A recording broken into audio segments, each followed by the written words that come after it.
What's gone wrong with trust and what companies can do to fix it. How do you navigate or how do you lead in a low trust world? Do you go first or do you make people earn it? What kinds of things are you doing to build trust? It really comes down to action. As a leader, you got to be able to admit if you're wrong. We're all human. The fuss about trust. Good luck with that. Okay, everyone, it's all about trust now. Just fall back into your colleague's arms.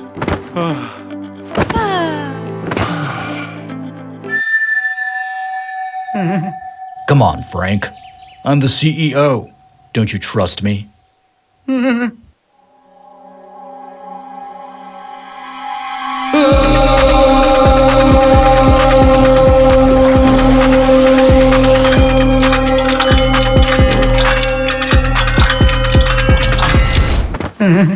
See?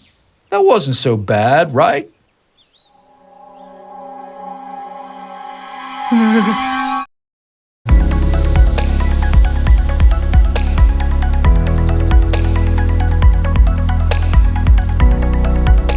Hi, I'm Jill Wiltfong, Chief Marketing Officer for Korn Ferry, and this is Briefings, our deep dive into topics that corporate leaders need to care about. Trust is the unseen force that greases the wheels of all business, but lately that force seems to be dwindling. Only 2 in 3 employees highly trust their employer, according to one survey, and another study found that fully a fourth of U.S. professionals said they don't believe their employer trusts them.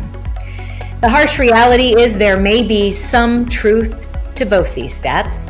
Many bosses have become frustrated with employees who they say are consistently disengaged, balk at in-office work requirements, or continually demand bigger titles and higher pay. And now 7 in 10 employees are being digitally monitored in some way, up 30% from before the pandemic. But how much trust does that monitoring show from employers? So listen, any decline in trust is no small matter, as it can threaten an organization's reputation, productivity, and profitability. One organizational study from Korn Ferry even found that 22% of the difference in financial performance over a 5-year period was correlated with trust in leadership. So today, let's look at what's gone wrong with trust and what companies can do to fix it as we get to the bottom of the fuss about trust.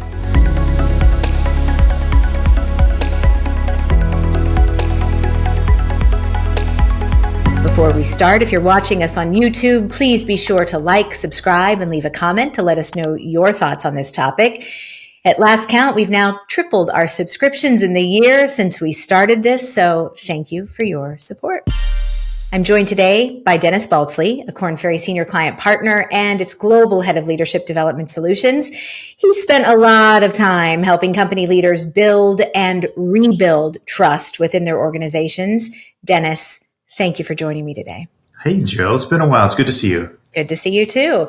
So before we get into how to build trust, it might be helpful to actually define what exactly trust is. You've said there are 3 kinds of trust. Can you briefly walk us through what those are? Rob Cross's research, I think, is pretty powerful here. It says, look, there's 3 kinds of trust. If trust is going to create friction, it'll come up in one of 3 ways. First is competence-based trust. Do I believe you can do what you say? If I don't, I'm going to be in your stuff. I'm going to be micromanaging. I'm going to be all over it. Second is this idea of benevolence-based trust. Do I believe you stand for something greater than your own interests and needs? Okay. And if I don't, then I'll be suspicious coming in and I'll check all the time. And then third is this idea of integrity-based, or sometimes called promises-based trust. It's just, do you do what you say? So now that we know what trust is and kind of the 3 different ways it manifests itself, I'd love just a temperature check on where we stand right now as a society. You've mentioned we're currently living in a low trust world. Talk about what you mean by that. This is one of the big macro trends that we face today. People don't trust big pharma. They don't trust big tech. They don't trust banks. They don't trust government. And so the question becomes, how do you navigate or how do you lead in a low trust world, right? Because The features of that world are less harmony, less consensus. Your constituencies are further apart, less common ground. It also means whether you're a project manager or you're an executive, you have got to be good at working in tension and conflict for those very reasons. I thought that you were going to turn Blue Star around, not upside down. Well, you're walking around blind without a cane, pal. The fool and his money are lucky enough to get together in the first place. But why do you need to wreck this company? Because it's wreckable, all right? That's a scene from the film Wall Street, where the infamous Gordon Gekko betrays the trust of his young protege. Dennis, confrontations like this one that we just saw are the result of tensions, right? That were often kind of long simmering, but remained unseen. So help us see a bit better. What are some early warning signs that trust is breaking down at the workplace between bosses and employees? How can we recognize that? I think you don't have to look much further than Kubler-Ross. If you look at the change curve, if you think about people early in the curve, they show up with avoidance, right? So denial is the first part of the change curve. So people that are quiet in the meetings, silence, that second stage is anger. So if you see the frustration and irritation, hey, why can't we get X? And if Y would just do their part of this, right? You're hearing that frustration and anger. And then finally, as you know, the low point of the change curve is depression. And that's this idea of overwhelmed and helpless. Oh, there's too much going on. I can't keep up. I'm just exhausted. April the 4th, 1984. I think. To the past. Or to the future. To an age when thought is free. From the age of Big Brother. From the age of the thought police. That was a scene from the movie 1984, which features a dystopian world where people are granted absolutely no trust whatsoever by their leaders. Dennis, this is thankfully still a far cry from reality at most firms. But what's your best advice to leaders who are looking to avoid such a bleak outcome? What should they be doing to proactively nurture trust? I'm going to give us all like five things to ask. First is, do you extend trust? Do you go first, or do you make people earn it? Second, do you know your own triggers? It's hard for you to self-regulate if you don't know what kind of things set you off. Number 3 is, can you do an honest self-assessment, and can you regulate bad news? When you hit bad news, can you handle it? 4th is, do you have the tools to handle really difficult conversations with skills? You have got to be able to handle tension and conflict. And then finally, are you bringing the energy to your team? So I don't mean, are you an extroverted, loud, lots of hand gestures kind of leader? I mean, do you generate energy in that team? Do you treat others as people? Do you show an interest in what they're interested in? Do you connect their interest to the work they're doing? Those are all things that energize people. Those 5 things are money in the bank for building trust. Very well said. Well, your opinions are always ones I know that I can trust. So thank you for your time and your insights and just the simplicity with which you kind of explain what is quite nebulous and sometimes really hard to wrap our heads around. Really appreciate it. So good to see you. All right, we've looked at trust broadly from the company and employee perspective. Up next, we speak to a CEO and learn how he's dealt with specific challenges around building trust within his own firm. So stay tuned.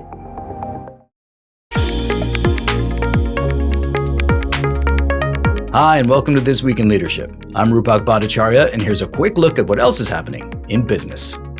Let's talk about boomerang hires. Roughly 15% of workers today are so-called boomerang employees who have left and returned to a company. The research suggests this is generally beneficial for firms, and researchers advise that the 1-year mark is the best time for companies to formally reach out to sought-after exited employees to pitch them on returning. We get to work half days. A new survey finds that knowledge workers spend 4.9 hours per day in productive work. That's actually an improvement over past studies, which estimated only 2 to 3 hours. Experts say the survey's results underscore how employees have been able to adjust to remote work and achieve a work-life balance that still allows them to be productive. How do tariffs work and what do they mean for the economy? A study of 1,300 global CEOs finds that they see supply chain disruption as the #1 threat to growth in the next 3 years. And with more tariffs potentially on the horizon, experts expect to see more supply chain and manufacturing facilities cropping up close to home. For more insights on business and leadership, head to kornferry.com/insights. Now back to Jill and our episode, The Fuss About Trust.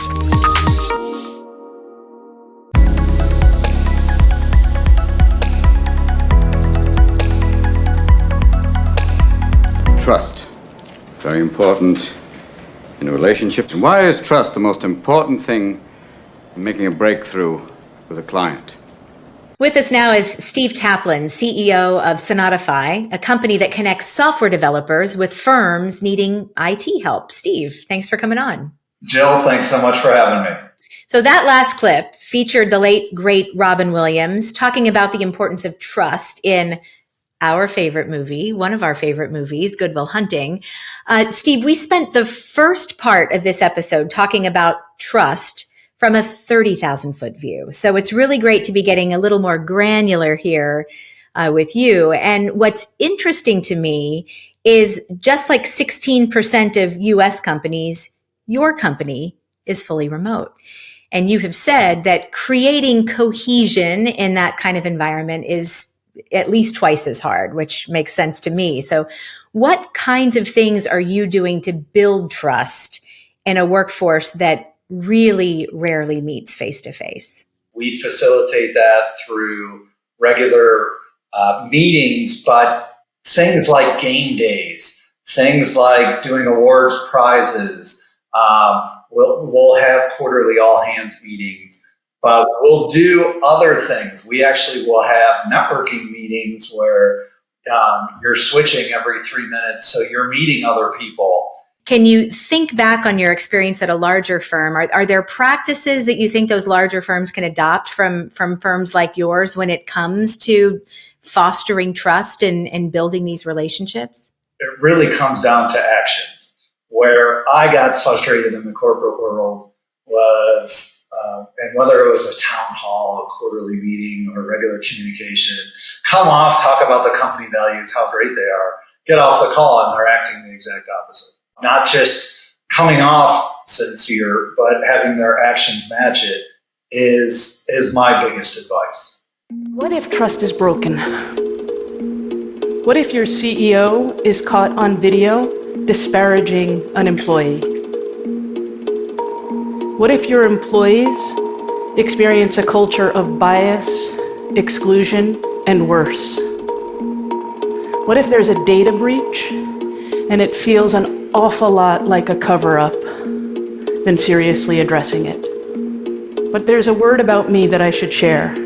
My favorite trait is redemption. I believe that there is a better version of us around every corner. And I have seen firsthand how organizations and communities and individuals change at breathtaking speed. That's Frances Fry, a professor of technology and operations management at Harvard Business School, speaking about how trust can be broken, but also redeemed. Steve, you've spoken about the lengths that you go to be transparent with your company's employees. But despite your best efforts, you faced a moment when one employee felt they hadn't been given enough notice about a change in, I think it was a healthcare plan. How did you address that challenge when that arose? And was that an opportunity for you for redemption? As a leader, you got to be able to admit if you're wrong or if you react poorly to a situation. We're all human. We did have a situation with a team member where we switched our health insurance plans. They felt like they were caught off guard and were very upset. I personally got on the call with my HR team, and we kind of went through the timeline of they were notified 90 days before.